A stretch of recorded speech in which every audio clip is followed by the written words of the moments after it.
ತಮಿಳು ಭಾಷೆಯಿಂದ ಕನ್ನಡ ಭಾಷೆ ಹುಟ್ಟಿದೆ ಅಂತ ಮೇರು ನಟ ಕಮಲ್ ಹಾಸನ್ ಅವರು ಥಗ್ ಲೈಫ್ ಅನ್ನೋ ಒಂದು ಆಡಿಯೋ ಲಾಂಚ್ ಇವೆಂಟ್ ನಲ್ಲಿ ಇವಾಗ ಒಂದು ಸ್ಟೇಟ್ಮೆಂಟ್ ಅನ್ನ ಕೊಟ್ಟಿದ್ದಾರೆ. ಈ ಸ್ಟೇಟ್ಮೆಂಟ್ ಏನು ಕಾಂಟ್ರವರ್ಸಿ ಆಗಬೇಕು, ಸಿನಿಮಾ ಪ್ರಮೋಷನ್ ಆಗಬೇಕಂತ ಮಾಡಿದ್ದೋ ಅಥವಾ ಅವ್ರಿಗೇನು ಫ್ಯಾನ್ ಬೇಸ್ ಕಡಿಮೆ ಇರಲಿಲ್ಲ, ಆದ್ರೂ ಕೂಡ ಇತ್ತೀಚೆಗೆ ನೀವು ನೋಡಿ ಸುಮ್ಮನೆ ಪ್ರಮೋಷನ್ ಮಾಡ್ಕೊಂಡ್ಬಿಟ್ಟು ಬೇರೆ ಏನಾದರೂ ಮಾತಾಡಬಹುದಿತ್ತು. ಸೊ ಕನ್ನಡ ವಿಚಾರವನ್ನೇ ಎಳೆದ್ಬಿಟ್ಟು ಮಾತಾಡಿರೋದು ಎಲ್ಲೋ ಒಂದು ಕಡೆ ಇದಕ್ಕೆ ಅನುಮಾನಕ್ಕೆ ಎಡೆ ಮಾಡಿಕೊಡ್ತಾ ಇದೆ ಖಂಡಿತ ಅಂತ ಹೇಳ್ಬೋದು. ಪ್ರಮೋಷನ್ ಬಗ್ಗೆ ಮಾತಾಡಿ ಸಿನಿಮಾ ಬಗ್ಗೆ ಮಾತಾಡಬೇಕು, ಬೇಕಾದ್ರೆ ಕನ್ನಡದ ಬಗ್ಗೆ ಬಾಂಧವ್ಯ ಬಗ್ಗೆ ಮಾತಾಡ್ಬೋದಾಗಿತ್ತು. ನಮ್ದು ಕರ್ನಾಟಕದ ಬಾಂಧವ್ಯ ಹೇಗಿದೆ, ಮೊದಲು ಹೇಗಿತ್ತು, ಈಗ ಹೇಗಿದೆ, ಅದ್ರ ಬಗ್ಗೆ ಮಾತಾಡಬಹುದಿತ್ತು. ಸೊ ಕನ್ನಡ ಭಾಷೆಯು ತಮಿಳು ಭಾಷೆಯಿಂದ ಹುಟ್ಕೊಂಡಿದೆ ಅಂತ ಹೇಳಿದ್ರೆ ಎಲ್ಲೋ ಒಂದ್ ಕಡೆ ಇದು ಕಿಚ್ಚು ಹಚ್ಚುವ ಹಾಗೆ ಅಥವಾ ಜಗಳ ಹಚ್ಚುವ ಹಾಗೆ. ಈಗ ಸೋಷಿಯಲ್ ಮೀಡಿಯಾದಲ್ಲಿ ಸಿಕ್ಕಾಪಟ್ಟೆ ಕಿಚ್ಚಾಗ್ತಿದೆ.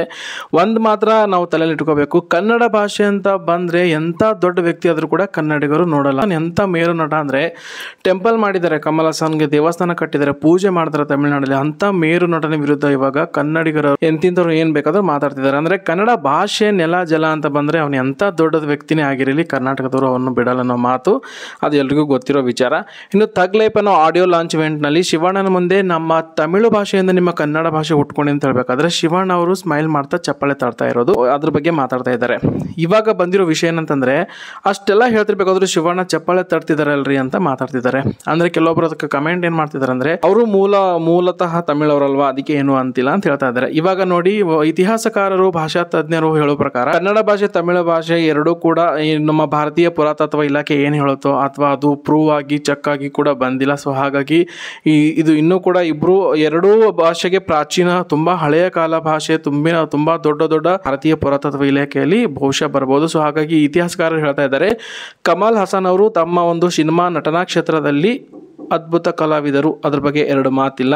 ಸೊ ಹಾಗಾಗಿ ಅವರು ಭಾಷೆಯ ವಿಚಾರದಲ್ಲಿ ಮಾತಾಡೋದು ತುಂಬಾ ದೊಡ್ಡ ತಪ್ಪು. ಅವರು ಇತಿಹಾಸಕಾರರಲ್ಲ, ಭಾಷಾ ತಜ್ಞರು ಅಲ್ಲ. ಸೊ ಹಾಗಾಗಿ ಕನ್ನಡ ಭಾಷೆ ಬಗ್ಗೆ ಮಾತಾಡೋದು ಅಷ್ಟೊಂದು ತಪ್ಪು ಅಂತ ಹೇಳ್ತಾರೆ. ಥಗ್ ಲೈಫ್ ಅನ್ನೋ ಆಡಿಯೋ ಲಾಂಚ್ ಅಲ್ಲಿ ಎಲ್ಲೋ ಒಂದು ಕಡೆ ಕಾಂಟ್ರವರ್ಸಿಗೆ ಕಮಲ್ ಹಾಸನ್ ಅವರು ಮಾತಾಡಿರೋ ವಿಚಾರ ಎಲ್ಲೊಂದು ಕಡೆ ಕಾಂಟ್ರವರ್ಸಿ ಆಗಬೇಕು, ಈ ಒಂದು ಸ್ಟೇಟ್ಮೆಂಟ್ ಇಂದ ಪ್ರಮೋಷನ್ ಆಗುತ್ತೆ ಅಂತ ಮಾಡಿದ್ರೆ ಅಂತ 100% ಅನಿಸ್ತಾ ಇದೆ. ಏನಕ್ಕಂದ್ರೆ ಸಿನಿಮಾ ಇವೆಂಟ್ ಅಲ್ಲೇ ಕನ್ನಡವನ್ನು ಎಳೆದುಕೊಂಡ್ರೆ ಸಿಕ್ಕಾಪಟ್ಟೆ ಪ್ರಮೋಷನ್ ಮಾಡ್ತಾರೆ, ಕನ್ನಡ ಅಂತ ಬಂದ್ರೆ ಸಿಕ್ಕಾಪಟ್ಟೆ ಸ್ಟ್ರೈಕ್ ಹೋರಾಟ ಎಲ್ಲ ಆಗ್ತಾರೆ, ಅದ್ರಲ್ಲಿ ನಮ್ಮ ಪ್ರಮೋಷನ್ ಆಗ್ಬಿಡುತ್ತೆ ಅಂತ ಅವ್ರಿಗೆ ಗೊತ್ತಿರುತ್ತೆ. ಸೊ ಹಾಗಾಗಿ ಹೇಳ್ಕೊಂಡಿದ್ದಾರೆ. ಎಲ್ಲ ಒಂದ್ ಕಡೆ ಕಮಲ್ ಹಾಸನ್ ಅವ್ರ ಬಗ್ಗೆ ಮಾತಾಡೋ ಯೋಗ್ಯತೆ ನಮಗೂ ಕೂಡ ಇಲ್ಲ. ಸೊ ತುಂಬಾ ದೊಡ್ಡ ನಟರವರು. ಸೊ ಹಾಗಾಗಿ ಕನ್ನಡ ನೆಲ ಜಲ ಭಾಷೆ ಅಂತ ಬಂದ್ರೆ ಎಂತವ್ರು ಕೂಡ ಅದ್ರ ವಿರುದ್ಧ ಮಾತಾಡ್ತಾರೆ. ಇದು ಇತಿಹಾಸಕಾರರು ಸೊ ಇದೇ ಹೇಳ್ತಾ ಇರೋದು, ಸದ್ಯಕ್ಕೆ ಯಾವುದೂ ಅದಕ್ಕೆ ಪ್ರೂಫ್ ಇಲ್ಲ. ಸೊ ಹಾಗಾಗಿ ಕನ್ನಡದ ಬಗ್ಗೆ ಮಾತಾಡೋದು ತಪ್ಪು ಅಂತ ಇತಿಹಾಸಕಾರರು ಕಮಲ್ ಹಾಸನ್ ವಿರುದ್ಧ ವಾಗ್ದಾಳಿಯನ್ನು ಮಾಡಿದ್ದಾರೆ. ಜೊತೆಗೆ ಕರ್ನಾಟಕದಲ್ಲಿ ಹಾಗೂ ತಮಿಳುನಾಡಲ್ಲಿ ಪರಿಸ್ಥಿತಿ ಎಲ್ಲ ಗೊತ್ತಿದೆ, ಅದ್ರ ಬಗ್ಗೆ ಕಮಲ್ ಹಾಸನ್ ಅವ್ರು ಮಾತಾಡ್ತಿಲ್ಲ. ಅಲ್ಲಿ ಉದ್ಯೋಗ ಸೃಷ್ಟಿ ಇಲ್ಲ, ಎಷ್ಟೋ ಜನ ಔಟ್ ಆಫ್ ಕಂಟ್ರಿಯಲ್ಲಿ ಹೋಗಿ ಕೆಲಸ ಮಾಡ್ತಾ ಇದ್ದಾರೆ, ಉದ್ಯೋಗ ಇಲ್ಲ. ಬೆಂಗಳೂರಲ್ಲಿ ಒಂದು ಸ್ವಲ್ಪ ದಿನ ವ್ಯವಹಾರ ಬಸ್ಗಳೆಲ್ಲ ಬಂದ್ ಮಾಡಿದ್ರೆ ಏನ್ ಪರಿಸ್ಥಿತಿ ಆಗುತ್ತೆ ತಮಿಳುನಾಡು. ಸೊ ಹಾಗಾಗಿ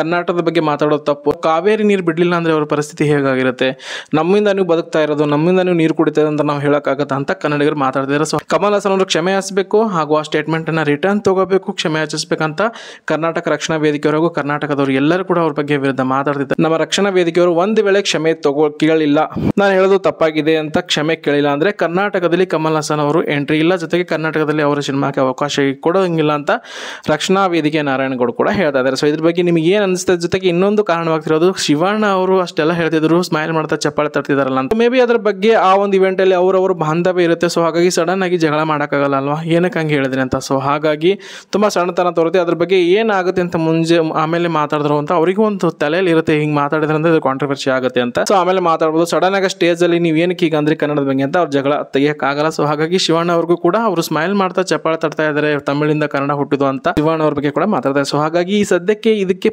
ನಮ್ಮ ಕಮಲ್ ಹಾಸನ್ ಅವರು ಕ್ಷಮೆ ಕೇಳ್ತಾರೋ ಇಲ್ವಾ ಗೊತ್ತಿಲ್ಲ, ಅಥವಾ ಕ್ಷಮೆ ಕೇಳದೇನೆ ಹಾಗೆ ಮುಂದೋಗ್ತಾರೆ, ಅದಕ್ಕೆ ಬಿಟ್ಕೊಟ್ಟದು. ಕಮಲ್ ಹಾಸನ್ ಅವರು ಸಿನಿಮಾ ಪ್ರಮೋಷನ್ಗೋಸ್ಕರ ಗಿಮಿಕ್ ಮಾಡಿದ್ರೆ ಅಥವಾ ನಿಜವಾಗಲೂ ಭಾಷೆ ಮಧ್ಯೆ ಜಗಳ ಅಂತ ಕೆಟ್ಟರೆ ಅಂತ ತಪ್ಪದೆ ಕಮೆಂಟ್ ಮಾಡಿ. ಸೊ ಯಾರೆಲ್ಲ ಮೊದಲ ಬಾರಿಗೆ ಶರತ್ ಲೈಫ್ ಲೈನ್ ಯೂಟ್ಯೂಬ್ ಚಾನಲ್ ನೋಡ್ತೀರಾ, ಸಬ್ಸ್ಕ್ರೈಬ್ ಮಾಡಬೇಕಾದ್ರೆ ಈ ಚಾನಲ್ ಅನ್ನು ಸಪೋರ್ಟ್ ಮಾಡಿ. ಸಿಗೋಣ ಮತ್ತೆ ಇನ್ನೊಂದು ಕಂಟೆಂಟ್ ನಲ್ಲಿ. ಧನ್ಯವಾದ.